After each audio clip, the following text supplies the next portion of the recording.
Hi dear friends, good morning. So welcome to today class.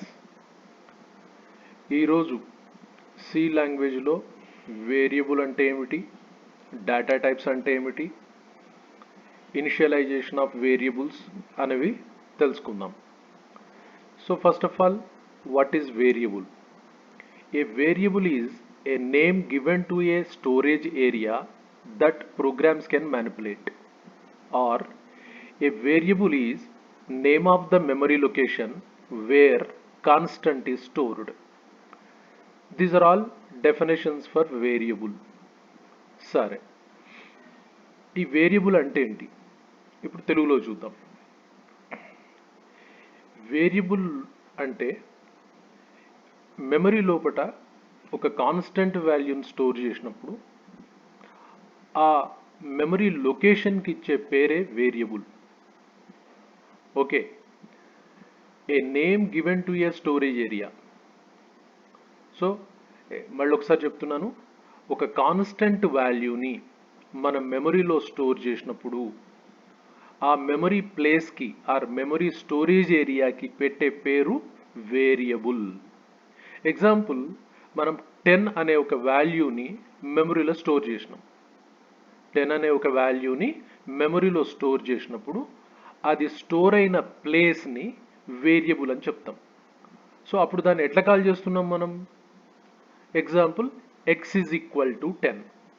So 10 అనేది constant value, ఎక్కడ store అయింది? మెమరీలో store అయింది. ఆ మెమరీకి పెట్టిన పేరేంటి మనం? వేరియబుల్ అని.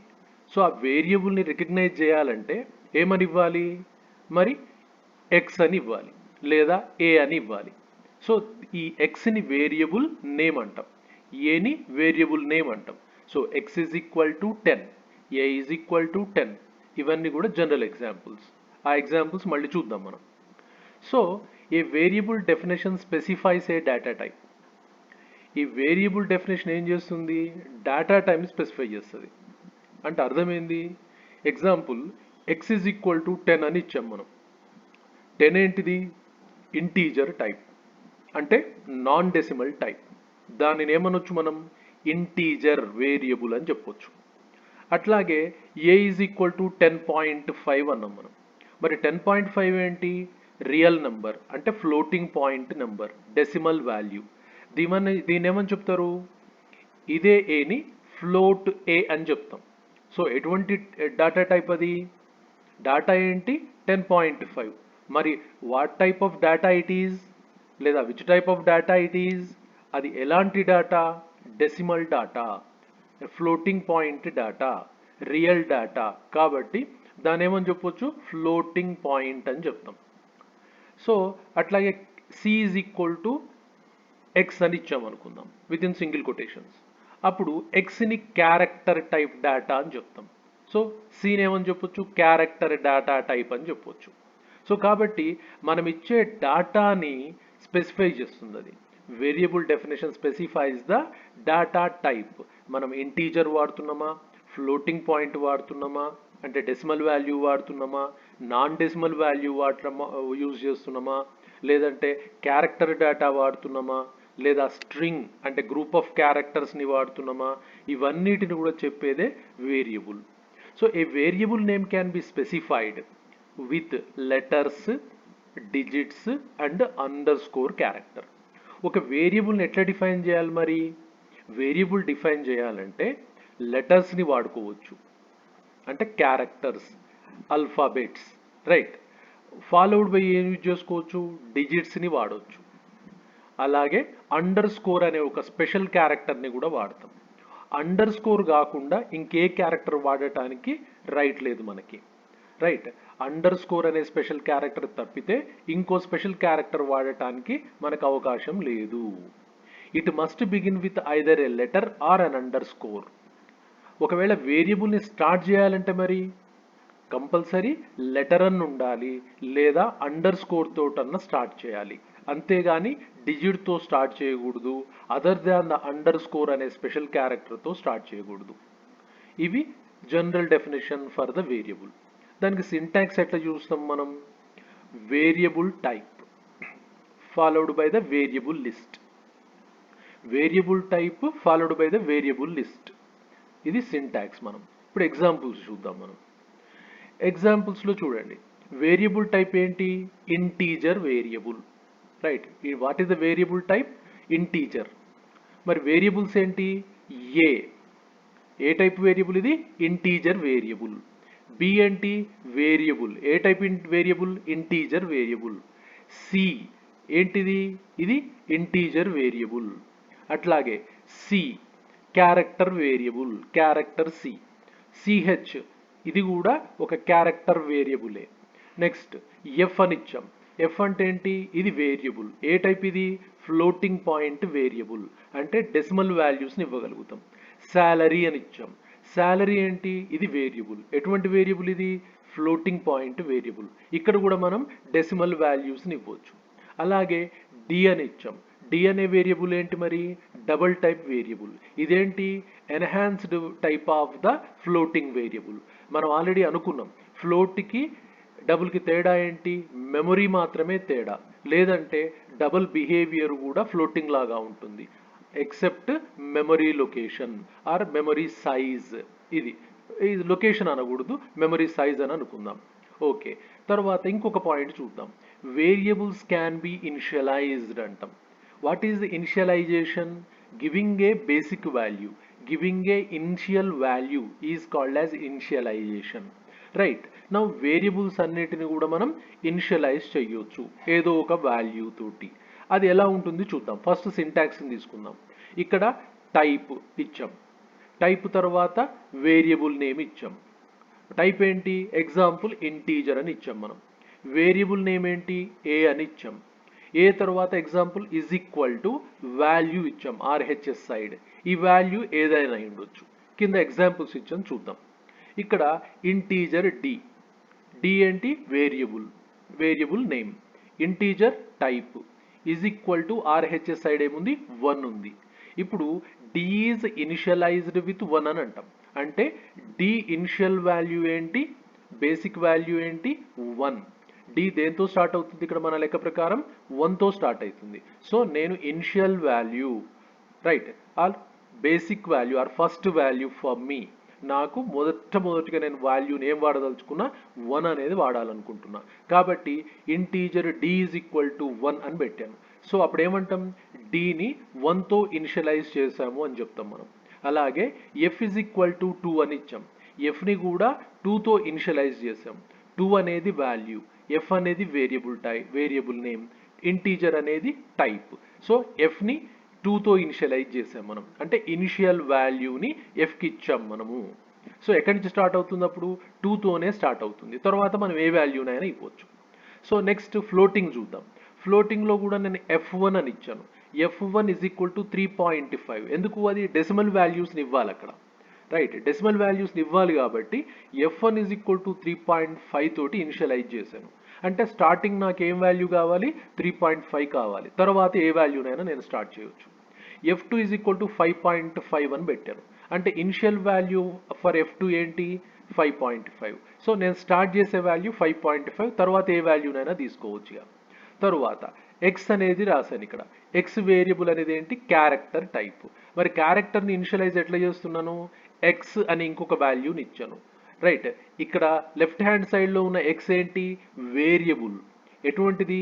Character variable. అయితే దానికి వాల్యూ ఇవ్వాలి నేను. ఏం వాల్యూ ఇస్తున్నా? కన్ఫ్యూజ్ అవ్వాల్సిన అవసరం లేదు. ఆర్హెచ్ఎస్ సైడ్ ఉన్నది వాల్యూ, రైట్. సో కాబట్టి ఎక్స్ అనేది వాల్యూ. అది ఎటువంటి వాల్యూ? Character value. మీకు ఆల్రెడీ చెప్పాను నేను, క్యారెక్టర్ అంటే ఏంటి? Which is available in between the single quotations. ఏదైనా సరే సింగిల్ కొటేషన్స్ మధ్య ఉంటే దాన్ని క్యారెక్టర్ అని చెప్తాం మనం. కాబట్టి ఇక్కడ ఎక్స్ అనే ఒక క్యారెక్టర్ని ఎక్స్ వేరియబుల్కి ఇనిషియలైజ్ చేశాను నేను. అంటే స్టార్టింగ్ ఎక్కడి నుంచి స్టార్ట్ అవుతుంది? ఎక్స్ అనే క్యారెక్టర్తో స్టార్ట్ అవుతుంది. తర్వాత మన ఇష్టం ఏదైనా తీసుకోవచ్చు. సో ఇక్కడ డి ఈజ్ ఈక్వల్ టు 1 అనేది initial value, F is equal to 2 అనేది ఇనిషియల్ వాల్యూ, రైట్. F1 అనేది 3.5 ఇనిషియల్ వాల్యూ, F2 అనేది 5.5 ఇనిషియల్ వాల్యూ. అంటే 1ని మనం D ఈజ్ ఈక్వల్ టు 1 అని ఇనిషియలైజ్ చేసాం, ఇనిషియల్ వాల్యూ ఇచ్చాం. F is equal to 2 initial value ఇచ్చాం. F1 3.5 ఇనిషియల్ వాల్యూ ఇచ్చాం. 5.5 ఇనిషియల్ వాల్యూ ఇచ్చాం, ఎక్స్ అనే క్యారెక్టర్ని ఎక్స్ వేరియబుల్కి ఇనిషియల్ వాల్యూకి ఇచ్చాం. సో ఇవన్నీ కూడా ఏమని చెప్తారు, వేరియబుల్స్ క్యాన్ బి ఇనిషియలైజ్డ్ అన్నదానికి ఎగ్జాంపుల్స్ ఇవి. సో ఇనిషియలైజేషన్ అనేది ఒక ఇన్పుట్ టైప్, రైట్. ఇదంతా కూడా ఒక ఇన్పుట్ వాల్యూ. మనం డి అనేది డిక్లేర్ చేస్తే సరిపోదు, డికి వాల్యూ ఇవ్వాలి, కాన్స్టెంట్ వాల్యూ ఇవ్వాలి. సో కాన్స్టెంట్ వాల్యూ లేకుండా అది మీనింగ్లెస్, దాన్ని ఉపయోగించుకోవడానికి వీలుండదు మనం. కాబట్టి D is equal to 1, F is equal to 2, F1 is equal 3.5 ఇట్లాగా ఇన్పుట్ని ఇవ్వడానే ఇనిషియలైజేషన్తో యూజ్ చేసుకుంటాం మనం, రైట్. ఇది ఒక type of input mechanism, right. Input మెకానిజాన్ని ఇనిషియలైజేషన్తో కూడా చూపించవచ్చు మనం, రైట్. ఇది ఒక type of information about the variables. Next data టైప్స్ని చూద్దాం. ఇక్కడ ఆల్రెడీ ముందే చెప్పాం, వేరియబుల్ స్పెసిఫైస్ డేటా టైప్స్ అన్నాం. మరి ఇక్కడ డేటా టైప్స్ ఎన్ని రకాలు ఉండొచ్చు ఆల్రెడీ మనం డిస్కస్ చేసాం, కానీ స్పెసిఫిక్గా అబ్జర్వ్ చేద్దాం. Data type determines the type and size of data associated with variables. Already ముందే చెప్పాం మనం, variable specifies the data type అన్నాం. సో ఇక్కడ కూడా స్పెసిఫిక్గా చెప్తున్నాం, data type determines the type. మరి డేటా ఎటువంటి డేటాని యూజ్ చేస్తున్నారు మీరు, ఇంటీజర్ డేటాను వాడుతున్నారు అంటే నాన్ డెసిమల్ డేటాను వాడుతున్నారు, ఫ్లోటింగ్ డేటా అంటే డెసిమల్ డేటాను వాడుతున్నారు, క్యారెక్టర్ డేటాను వాడుతున్నారు, గ్రూప్ ఆఫ్ క్యారెక్టర్స్ అంటే స్ట్రింగ్ డేటాను వాడుతున్నారు, రకరకాల డేటా ఐటమ్స్ను వాడుకుంటున్నారు. కాబట్టి డేటా టైప్ దేని చెప్తుంది, ఎటువంటి డేటాను మీరు వాడుతున్నారు అనే చెప్తుంది. అట్లాగే దాని సైజ్ ఆఫ్ డేటా అన్నాం, దాని మెమొరీ ఎంత అలాట్ అవుతుంది, రైట్. ఇప్పుడు ఎగ్జాంపుల్ ఇంటీజర్కు ఉండే మెమొరీ ఎంత, లేదా ఫ్లోటింగ్ వాల్యూకి ఉండే మెమొరీ ఎంత, క్యారెక్టర్కి ఎంత మెమొరీ ఉంటుంది, రైట్, స్ట్రింగ్కి ఎంత మెమొరీ ఉంటుంది. ఇట్లాగా మన దగ్గర డిఫరెంట్ డేటా ఐటమ్స్ వాడినప్పుడు, రైట్, వాటికి మెమొరీ సైజ్ ఎంత ఉంటుంది అని చెప్పేదే data type, right. Data types used for declaring variables or functions of different types. Data టైప్స్ని దేనికి యూజ్ చేసుకుంటాం జనరల్గా, ఫర్ డిక్లేరింగ్ వేరియబుల్స్. మనం ముందే చూసాం example, integer X, float Y, right, character Z, like that. అట్లాగే మనకి ఫ్యూచర్లో చూస్తాం మనం, ఫంక్షన్స్ అనే ఒక కాన్సెప్ట్ ఉంటుంది. ఆ ఫంక్షన్స్కి కూడా ఒక పేరు పెట్టాలి మనం. ఫంక్షన్ అంటే ఏంటి యాక్చువల్గా, ఇక్కడ కన్ఫ్యూజ్ అవ్వకండి, ఈ ఫంక్షన్ అనేది కూడా ఒక స్మాల్ ప్రోగ్రామ్ లాంటిదే. కాబట్టి ఈ ఫంక్షన్స్కి పెట్టే పేరు డేటా టైప్స్తోనే చేస్తారు. కాబట్టి data types used for declaring variables or functions of different types. అది ఇంటీజర్ ఫంక్షన్ ఉండొచ్చు, ఫ్లోటింగ్ పాయింట్ ఫంక్షన్ ఉండొచ్చు, క్యారెక్టర్ ఫంక్షన్ ఉండొచ్చు. సరే, the type of variable determines how much space it occupies in storage. ముందే చెప్పాను, ఈ డేటా టైప్ స్పెషాలిటీ ఏంది, ఏదైతే వేరియబుల్ డిక్లేర్ చేస్తామో దానికి మెమొరీ ఎంత ఉంటుందనేది కూడా చెప్తుంది, రైట్. ఇంటీజర్ వేరియబుల్కి ఉండే మెమొరీ ఎంత, ఫ్లోటింగ్ వేరియబుల్కి ఉండే మెమొరీ ఎంత, క్యారెక్టర్ వేరియబుల్కి ఉండే మెమొరీ ఎంత అనేది అది చెప్పేస్తుంది. And how the bit pattern stored in is interpreted. ఒక మెమొరీ లోపల బిట్స్ ఎట్లా స్టోర్ అవుతాయి దానికి సంబంధించిన ఇన్ఫర్మేషన్ కూడా డేటా టైప్ చూపిస్తుంది మనకి. సో ఈ డేటా టైప్స్ ఎన్ని రకాలు ఉంటాయి యాక్చువల్గా, right. The types are, number 1 basic types. వీటిని ఏమంటాం, ఫండమెంటల్ డేటా టైప్స్ అని చెప్తాం. వీటినే ప్రైమరీ డేటా టైప్స్ అని చెప్తాం మనం. ఈ బేసిక్ టైప్స్ ఏంది, ఈ బేసిక్ డేటా టైప్స్ లేకుండా మనం ప్రోగ్రామింగ్ చేయలేం. ఎందుకు, ఎగ్జాంపుల్ ఒక ప్రోగ్రామ్ రాస్తున్నాను నేను, ప్రోగ్రాంలో డేటా టైప్ లేకుండా ఏం రాయొచ్చు, మ్యాక్సిమం రాస్తే మన పేరు టైప్ చేసుకోవచ్చు, లేదంటే ఇంకేదన్నా డేటా మనకు నచ్చిన ఇన్ఫర్మేషన్ని టైప్ చేయవచ్చు, రైట్. సో అది డేటా టైప్, జనరల్గా దాన్ని కూడా డేటా టైప్ అని చెప్పొచ్చు, బట్ ప్రత్యేకంగా మనం దాని గురించి డిస్కస్ చేయట్లేం. ఓన్లీ మనం ఒక పేరును డిస్ప్లే చేసుకోవచ్చు, లేదా what called as welcome to C అని డిస్ప్లే చేయవచ్చు, ఇటువంటి మెసేజ్ని డిస్ప్లే చేయగలుగుతాం. అంతేగాని అక్కడ స్పెసిఫిక్గా ఎటువంటి డేటా నేను వాడుతున్నా అని చెప్పడం అనేది సాధ్యం కాదు. కాబట్టి దాంతో ప్రోగ్రామ్ రాయలేము కదా, మనం చేయాల్సిన పనులు చాలా ఉంటాయి. అంటే we required to perform tasks. ఎటువంటి టాస్క్ చేయవచ్చు, మీరు ఒక శాలరీ రిపోర్ట్ చేయొచ్చు, లేదా వాట్ కాల్డ్ యాజ్ మీరు మార్క్స్ రిపోర్ట్ ప్రిపేర్ చేయొచ్చు, లేదా ఫ్యాక్టోరియల్ నెంబర్ ఫైండ్ అవుట్ చేయొచ్చు, లేదా జీసీడీ నెంబర్ ఫైండ్ అవుట్ చేయొచ్చు. ఇలాగ ఏ ప్రోగ్రామ్ అయినా రాయొచ్చు. ఏ ప్రోగ్రామ్ రాసినా సరే మనం డేటాని, డిఫరెంట్ టైప్స్ ఆఫ్ డేటా ఎలిమెంట్స్ని వాడతాం, రైట్. డేటా, ఇప్పుడు ఎగ్జాంపుల్ మార్క్స్ తీసుకుందాం, మీకు 50 మార్క్స్ వచ్చినాయి, అది ఇంటీజర్ అని చెప్పొచ్చు, రైట్. ఎగ్జాంపుల్ సమ్ 50.5 అని వచ్చింది. అప్పుడు దాన్ని డెసిమల్ నెంబర్ అని చెప్పొచ్చు. సమ్ ఎక్స్ అనేది వాడాం, క్యారెక్టర్ అని చెప్పొచ్చు. రామ అని వాడాం, ఇది స్ట్రింగ్ అని చెప్పొచ్చు. అంటే ఇవన్నీ డేటా టైప్సే. కాబట్టి ఈ బేసిక్ టైప్ లేకుండా మనం ఏది కూడా ప్రోగ్రామింగ్ రాయడానికి పర్మిషన్ ఉండదు. సో కాబట్టి ఈ బేసిక్ టైప్స్ ఫస్ట్ చూద్దాం. Basic data types or primary data types or fundamental data types. ఇక్కడి నుంచే డేటా టైప్స్ స్టార్ట్ అవుతాయి. దీన్ని బేస్ చేసుకునే ఫర్దర్ డేటా టైప్స్ క్రియేట్ అవుతాయి, ఫర్దర్గా మనం ప్రోగ్రామింగ్ చేయగలుగుతాం. సో ఇక్కడ చూద్దాం బేసిక్ టైప్స్ ఎన్ని రకాలు ఉన్నాయి. Integer data type or integer type, floating point data type or floating type, character data type or character type. Now దీని డిస్క్రిప్షన్ చెక్ చేసుకుందాం. నౌ సెకండ్ వన్లో ఏమొచ్చింది, డిరైవ్డ్ డేటా టైప్స్ అన్నాం. సో ఫస్ట్ ఏమని చెప్పాము, primary, fundamental, basic data types అన్నాం. అంటే ఈ డేటా టైప్స్ తోటే ఇంకేదైనా స్టార్ట్ అవుతుంది భవిష్యత్తులో. సో కాబట్టి వాటిని ఫండమెంటల్స్ అని వాడాం. ఇక డిరైవ్డ్ అన్నాం. డిరైవ్డ్ అంటే ఏంది, ముందు ఏదైనా ఉంటే దాన్ని బేస్ చేసుకొని ఇంకోటి క్రియేట్ చేయగలుగుతాం. రైట్. ఎగ్జాంపుల్ రామా అని రాయాలి నేను. రామా రాయాలంటే ఏం కావాలి, ఫస్ట్ నాకు ఆర్ కావాలి, ఏ కావాలి, ఎం కావాలి, ఏ కావాలి. అంటే ఆర్ ఏ ఎం ఏ అంటే ఎన్ని క్యారెక్టర్స్ ఉన్నాయి ఇక్కడ, 4 క్యారెక్టర్స్ ఉన్నాయి. ఈ క్యారెక్టర్ దేనిలో నుంచి వచ్చింది, జస్ట్ చెక్ చేయండి. Character data type or character type ఎక్కడుంది, ఇది బేసిక్ టైప్లో ఉంది. అంటే క్యారెక్టర్ అనేది ఉంటేనే మీరేం రాయగలుగుతారు, రామా అని రాయగలుగుతారు. రైట్. రామా అని రాయాలి అంటే ఆర్ఏఎంఏ అనే క్యారెక్టర్స్ కావాలి. ఈ క్యారెక్టర్స్ బేసిక్ డేటా టైప్లో ఉన్నాయి.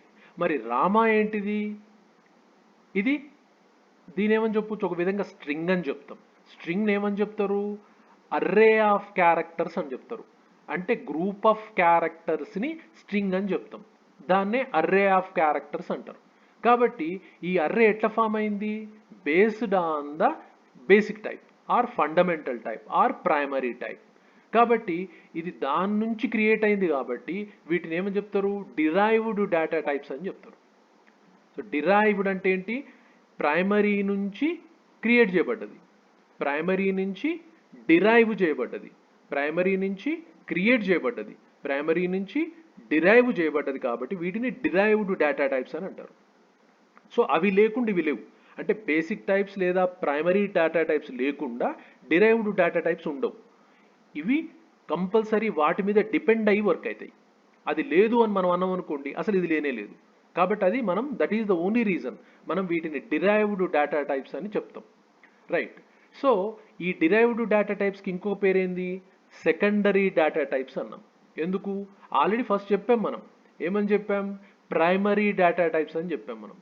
ఇది ప్రైమరీ అయినప్పుడు దాని తర్వాత వచ్చే వాటిని ఏమనాలి, సెకండరీ డేటా టైప్స్ అనాలి. ఇక్కడ నేను రాయలేదు, but it is called as a secondary data types. ఎందుకు, అక్కడ ప్రైమరీ ఉంది, ఆటోమేటిక్గా నెక్స్ట్ వచ్చేది ఏంటి, సెకండరీ డేటా టైపే. సో ఇవి ఎన్ని రకాలుగా ఉన్నాయి చూద్దాం. Derived data types are pointers. ఇది ఒక కాన్సెప్ట్, మళ్ళీ చెప్తాను నేను. అర్రే టైప్స్ ఇప్పుడే చెప్పాను. స్ట్రింగ్ అంటే ఏంటి, group of characters or array of క్యారెక్టర్స్ని అర్రే టైప్స్ అంటాం. తరువాత స్ట్రక్చర్ అని మరొకటి ఉంటుంది, యూనియన్ అని, ఫంక్షన్ అని డిఫరెంట్ టైప్స్గా ఉంటాయి. సో వీటన్నిటిని కలిపి డిరైవ్డ్ డేటా టైప్స్ అని చెప్తారు. అయితే ఇక్కడ కొంత కాంట్రవర్సల్గా అనిపిస్తుంది. కొన్ని బుక్స్లోగిన కొంతమంది writers and authors and people ఏమని చెప్తారంటే, స్ట్రక్చర్ టైపు యూనియన్ టైప్ని యూజర్ డిఫైన్డ్ డేటా టైప్స్లో పెడతారు. సో ఇక్కడ పెద్ద కాంట్రవర్సల్ కాదు, majority of the book specified. చాలా బుక్స్లో ఇవన్నీ కూడా డిరైవ్డ్ కింద పెడతారు. ఎందుకంటే స్ట్రక్చర్ రాయాలన్నా కూడా మనకు ప్రైమరీ కావాలి, యూనియన్ రాయాలన్నా ప్రైమరీ కావాలి, ఫంక్షన్ రాయాలన్నా ప్రైమరీ కావాలి. ఈ మూడు కూడా ప్రైమరీ లేకుండా రాయటానికి వీల్లేదు. కాబట్టి వీటిని మనం డిరైవ్డ్ డేటా టైప్స్లో కూడా అనుకోవచ్చు. వాటిని యూజర్ డిఫైన్డ్ అని చెప్పడానికి ఒక ప్రత్యేకమైన రీజన్ ఉంది, అది ఒక టైప్, బట్ దాన్ని తర్వాత డిస్కస్ చేద్దాం. అది ఎందుకు దీన్ని యూజర్ డిఫైన్డ్ అని చెప్పారు అన్నదానికి ఒక ఆర్గ్యుమెంట్ చూద్దాం. బట్ ఇక్కడ కన్ఫ్యూజ్ కావాల్సిన అవసరం లేదు, ఇవన్నీ కూడా డిరైవ్డ్ డేటా టైప్స్లో లేదా సెకండరీ డేటా టైప్స్లోనే ఉంటాయి. ఓకే. థర్డ్ టైప్ ఇంకొకటి ఉంది, ద టైప్ వాయిడ్ అంటాం. వాయిడ్ టైప్ అని చెప్పాం. ఇంతకు ముందు కొన్ని ఎగ్జాంపుల్స్ రాసినప్పుడు ప్రోగ్రామ్స్లో మనం వాయిడ్ అని రాసాం. నేను చెప్పాను వాయిడ్ అంటే నథింగ్, నో స్పెసిఫిక్ వాల్యూ అని చెప్పాను. సో ఇక్కడ చూడండి, the type specifier void indicates that no value is available.